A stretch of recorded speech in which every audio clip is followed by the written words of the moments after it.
Hi friends, as a gateman আজকে আবার একটা নাইট ডিউটিতে চলে আসলাম। তো এখন রাত 9টা বাজে।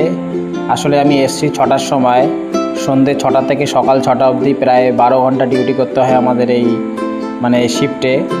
যেহেতু এটা 24 ঘন্টার মধ্যে দুটো শিফট করা থাকে, 12 ঘন্টা করে। তো সকাল 6টা থেকে সন্ধ্যে 6টা অবধি একটা শিফট হয়, আর সন্ধ্যে 6টা থেকে সকাল 6টা অবধি। আর সপ্তাহে 5 দিন করে ডিউটি হয়। তো বন্ধুরা দেখো, আমার এই গেটটা দেখো। তোমরা যারা গেটম্যান হওয়ার জন্য আগ্রহী বা যারা প্রিপারেশান নিতে চাও বা কি করে গেটম্যান হওয়া যায় আমার কাছে জিজ্ঞেস করছো, তাদেরকে আমি বলবো যে রেলওয়ে গ্রুপ ডি এক্সামটা দিলেই তোমরা গেটম্যান হতে পারবে। গ্রুপ ডি এক্সাম হওয়ার পরে তুমি তোমার অফিসারের সাথে কথা বলবে, এসএসসির সাথে, যে আমি গেটম্যান হতে চাই। তোমাকে ট্রেনিংয়ে পাঠাবে, তারপরে তুমি গেটম্যান হতে পারবে। ডিউটিটা খুব রেসপন্সিবলের। এখন রাত, তাই এখানে একটু স্বস্তি পাওয়া যাচ্ছে। নাহলে সারাদিন এই গাড়ি ঘোড়ার ক্যাচর ম্যাচর।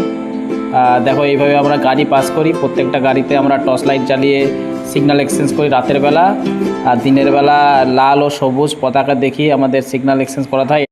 ধন্যবাদ, দেখা হচ্ছে পরের ভিডিওতে।